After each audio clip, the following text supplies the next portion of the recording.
Okay, tēnā koutou. Ko Matthew tōku ingoa. We are here with Doc Edge Schools. He mihi nui ki a koutou, kua hui mai nei. I roto i tēnei whare matihiko, tēnei whare ipurangi. I'd like to introduce you to a couple of people. We have Alicia Adar, who's the Doc Edge Schools coordinator, who's been working hard in the background to make all of this happen. And we have Lawrence Wharedo here from Ngā Taonga Sound and Vision. This is the special um, Ngā Taonga Sound and Vision presents Kupe Voyaging by the Stars, directed by Peter Ture. So we'll look forward to welcoming Peter too as well at the end. I'd also like to welcome you here, all of you teachers and all of you students. It's great to be doing this post-COVID kōrero.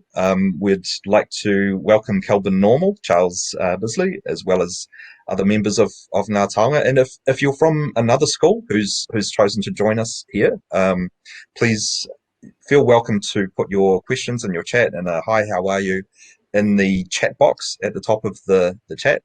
And if you would like to come on camera afterwards, you can press that speak icon as well. First and foremost, after that though, I'd like to thank the Ray Foundation. The Ray Foundation make Doc Edge Schools possible, and also to bring us all here today in this digital environment. Okay, we've got a mystery person up on camera. Who have we got here? I think we've got the director, Peter Ture. Kia ora. Kia ora. Hey Peter, can you click your camera icon?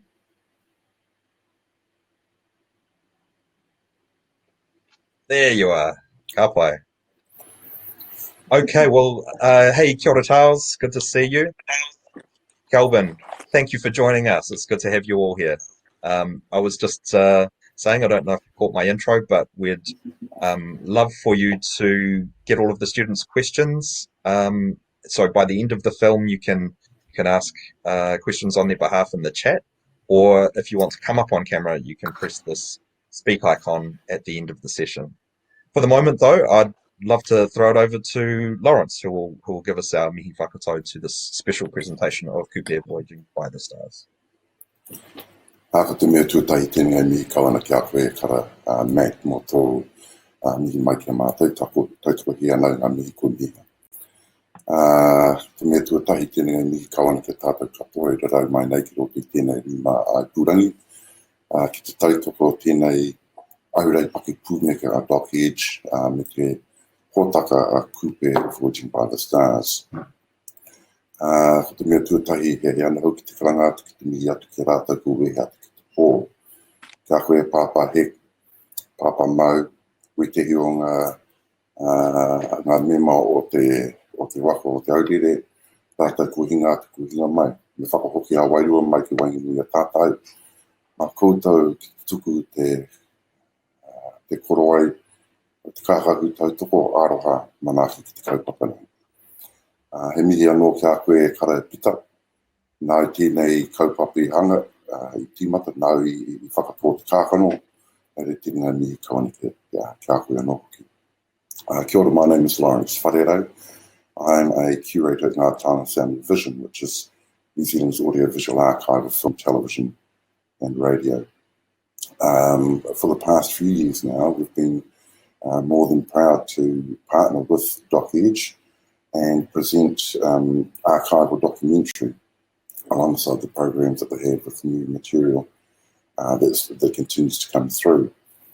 I think one of the important things about archival film or documentary, anything like that, is the fact that we're able to come back to it time and time again, to re-engage with it, to see how far we have progressed in some cases and in some cases perhaps not. The kaupapa of Kupe Voyaging by the Stars, as most of you would know, is a visual record of the preparations and the journey of Te Aurere Waka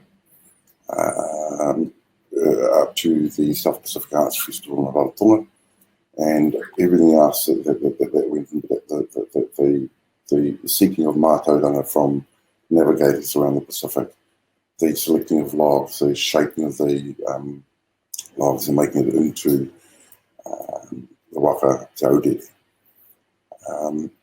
I also want to acknowledge the generosity of Ian John, the producer, for making the documentary available for us all to engage with and to enjoy.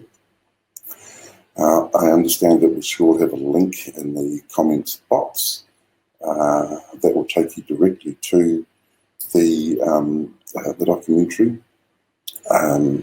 We will be having a question and answer session afterwards between myself and Peter.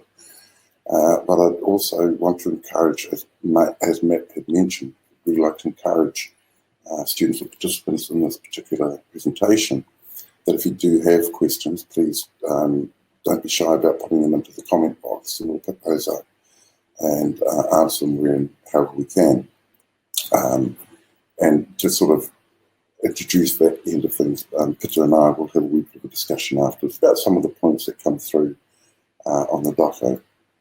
But what I'd really like to do now is invite you all to go to the chat function. There you'll be able to see the link that will take you directly to the screening. We'll reconvene here about 5 minutes after the end of the screen, just to make sure people get a chance to get back in the room, have a glass of water and a stretch, and we'll start the Q&A session there. So, ngā mihi atu kia koe, Peter, Matt and Alicia, thank you again for the support. And if you'd all like to go to the chat function, click on and enjoy the doco. We'll see you back in about an hour or so. Kia ora.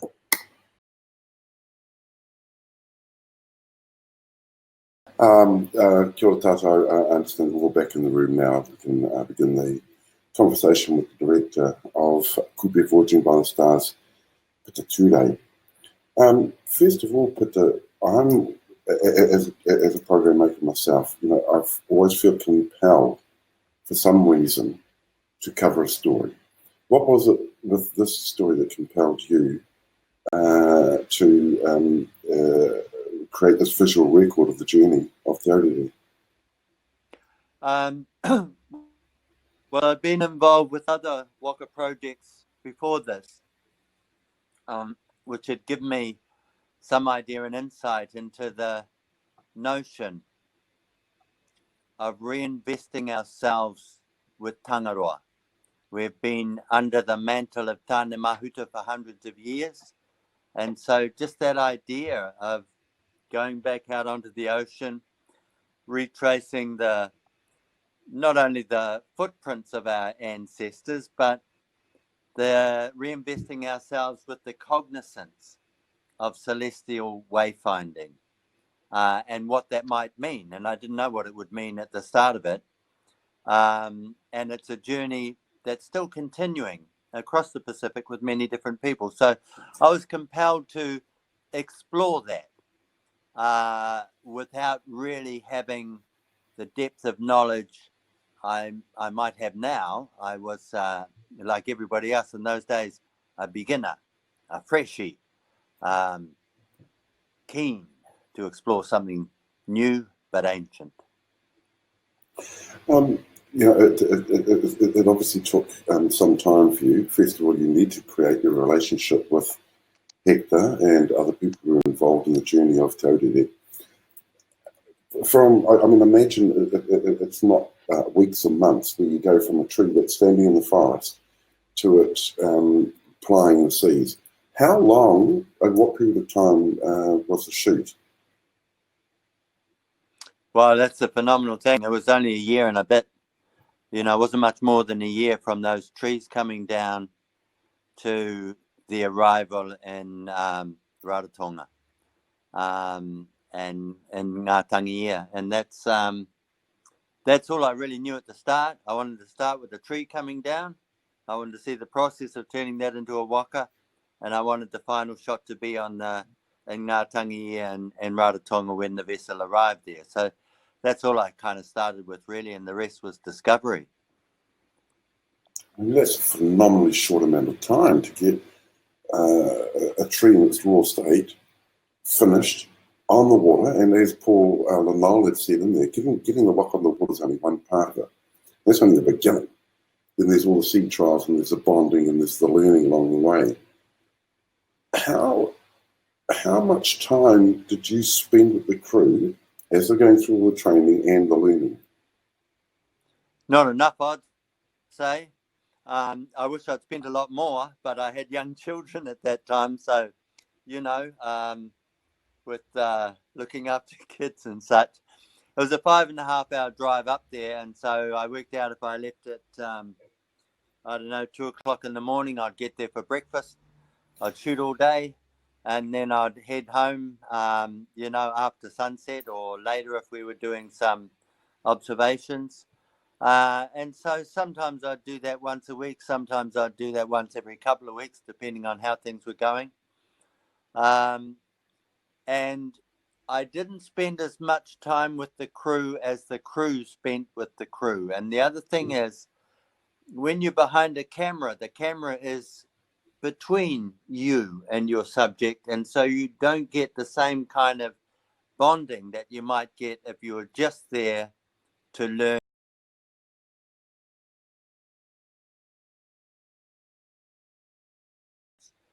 One was the god of film and the other was the god of the waka. And so, you know, my first service was to the god of film. I'm So- just going to jump in here, Lawrence. I can see a question in the comments.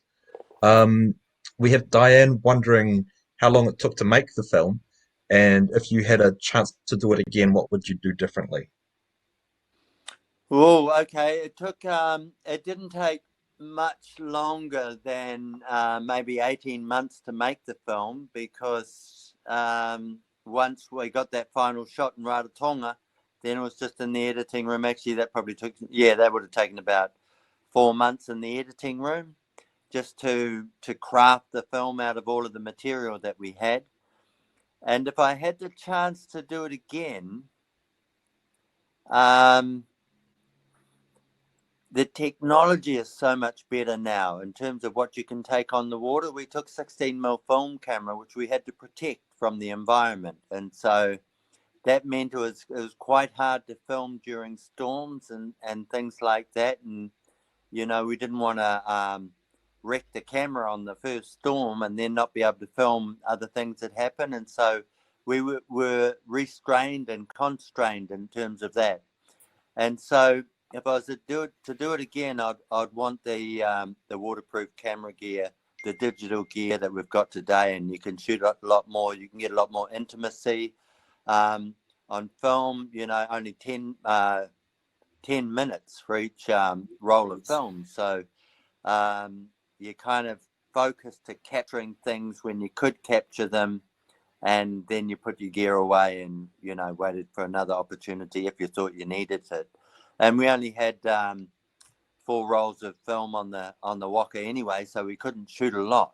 So we had to be quite selective about what we shot. And so if I was to do it again, I'd want those digital cameras, waterproof, and to be able to shoot as much as I wanted to shoot.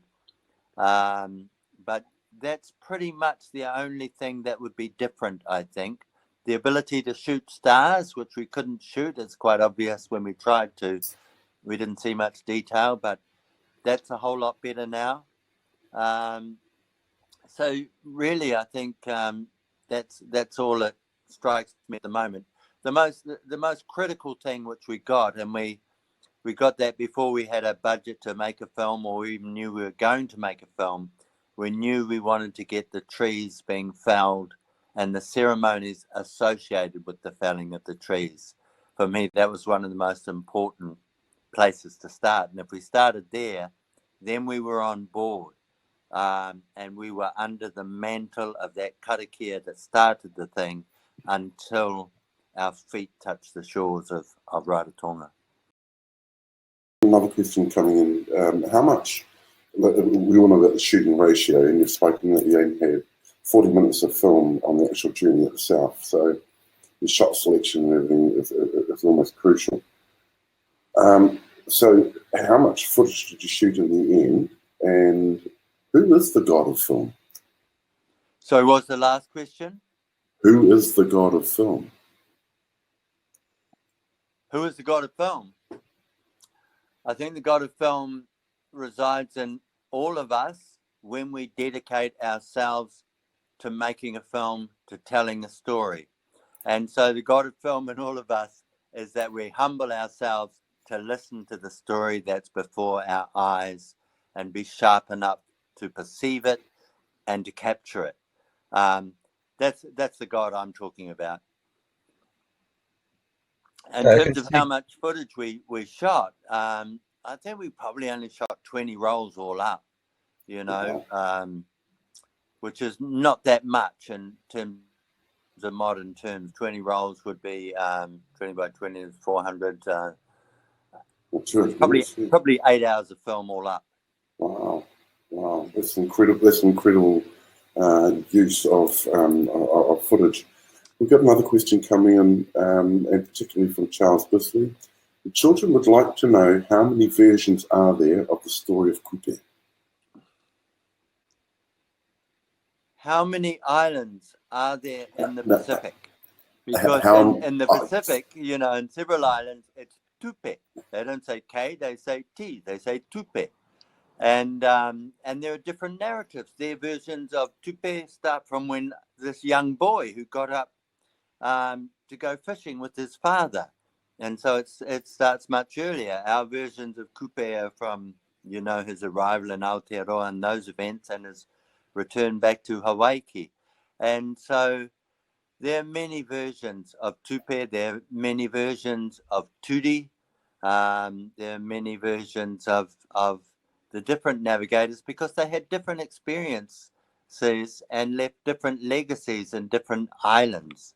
You know, and so when you go to Rarotonga, the inner road is Te Ara Toi. So Toi, the other navigator, he was also an engineer. So he's a bit like Hekenuku Mai Ngaiwi, in that as Sir Hek built bridges and roads, so did Toi. He built bridges and roads in Rarotonga, but he was also a navigator as well.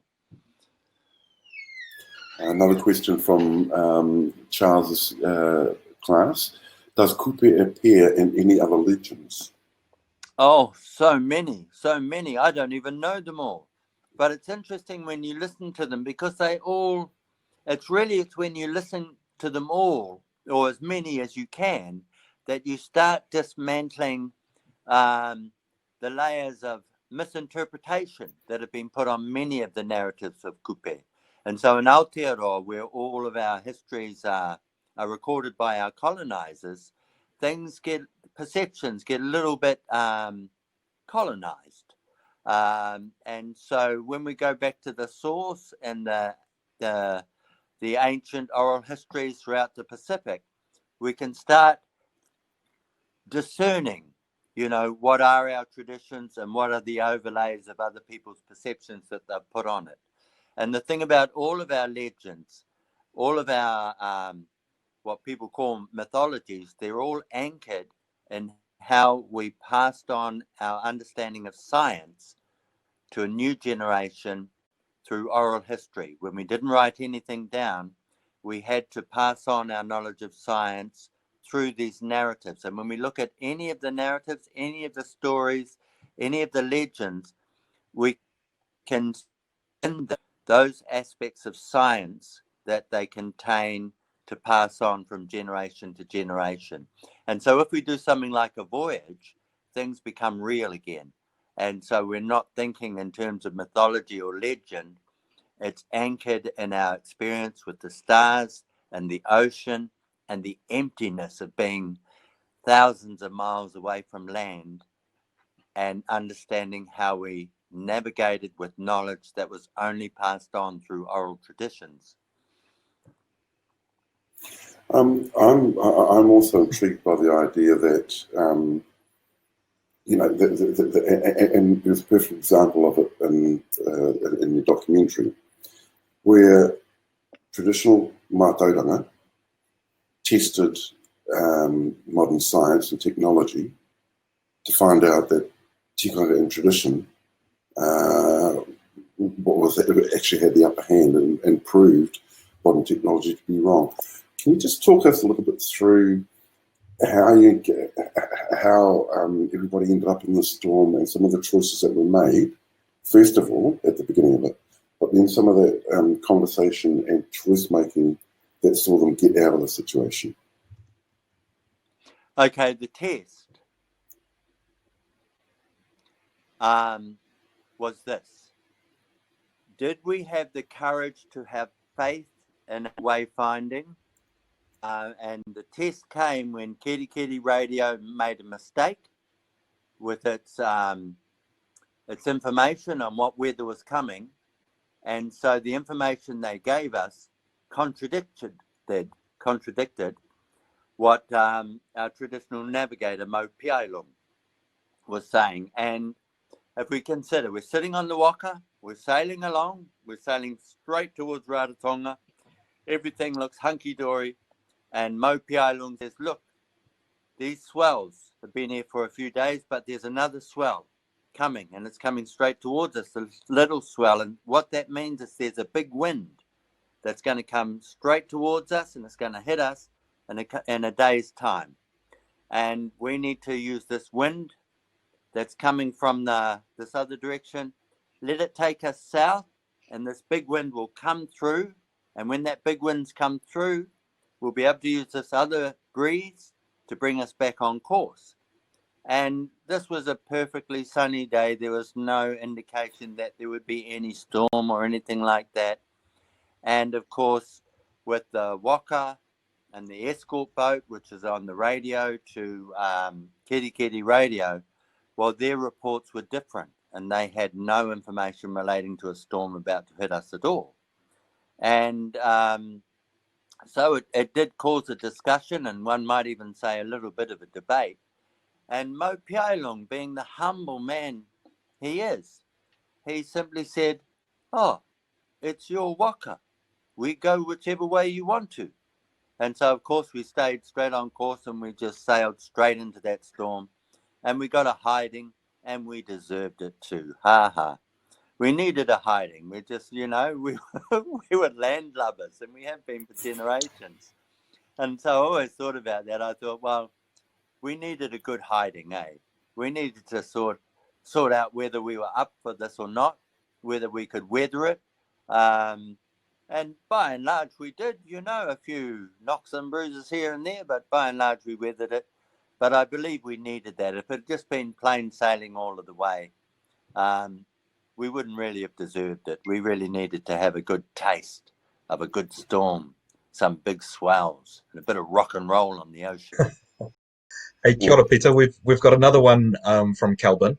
How long did it take to build the Waka? It took a little under a year to build the Waka, and we can attribute that to one, Heck had been a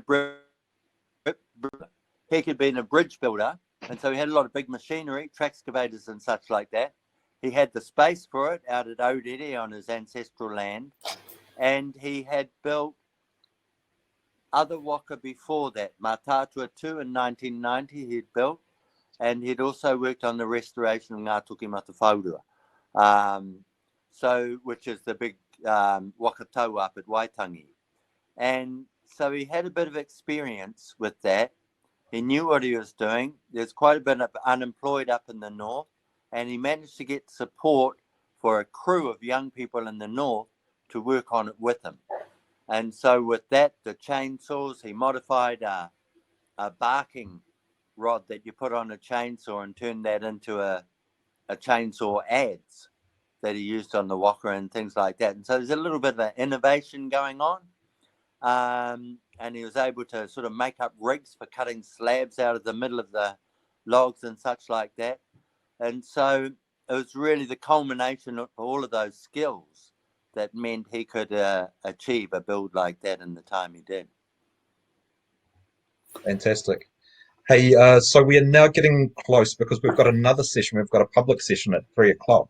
So we can probably have a couple more questions. Charles has just said, kia ora, thank you for sharing this taonga. The tamariki really enjoyed watching the story of Kupe. Peter, is there another story of Kupe that you know of, like perhaps that Wheke story? Well, I'm not familiar with that one. The various stories of Kupe and why Kupe voyaged here there is a sort of an alignment within those narratives, although there'll be subtle differences from island to island. But we could say there, and you have to remember, in the islands, they didn't really have a lot of other animals, and so people would make pets of other things like marine creatures. And so a pet octopus would let people know what was happening with the ocean. The octopus had a way of listening to the ocean that humans don't, and there are many creatures that do, and there are many navigators would have different relationships with different creatures of the ocean, which would help the understanding of the ocean and such like that. And so there are many narratives around Kupe, the wheke, the octopus, Kupe following the octopus all the way to Aotearoa, and then finally catching that wheke around in Cook Strait. And if we go down to Whakatū Marae, down in Nelson and such like that, we can hear those narratives that relate to how that relationship between Kupe and that wheke concluded. But yeah, there are many versions. I can't tell the whole story now, because once I start telling all of the stories, then we'll be here for another hour. Well, it's probably that time then. So I'll ask Lawrence to wrap us up in the finest style. Kia ora, kia ora. Hey, thank you all for participating. Peter, again, it's always wonderful talking to you about your craft and the thought process that you have in behind it, and the way that you just bank all those stories, and you know, I mean, each time I talk to you about Kupe, I learn something new from you about the story and your craft and how you put that together. Ray Foundation, thank you very much for the opportunity to bring this into schools and make them part of the journey as well. Matt and Alicia, for the support that you guys are providing Ngā Taonga, and indeed my colleagues here who have helped bring everything together. At the beginning of the session, I invited the spirit of those who have passed beyond the veil to come and protect us, and now it's right that I should have signed it to the other side of the veil. Nā reira kūtau mao te wāhi ngaro, e whakahoki kūtau ki tua paira ki pūtahitanga rehu, ki reira kūtau yoki ai, e moe, ap te hono tātai hono kūtau ki o kūtau, ap te hono tātai hono ki tātai te hunga ora, tēnei mihi kawana ki tātou. And just by way of closing off and keeping us all safe, just a short karakia for cultural safety. Ke tautarangi Māori e ki ngā tātou katoa I te ao te pō te ao a haungi e, hui e, tāiki e. Tāiki e. Kia ora tātou. Kia ora tātou. Kia ora.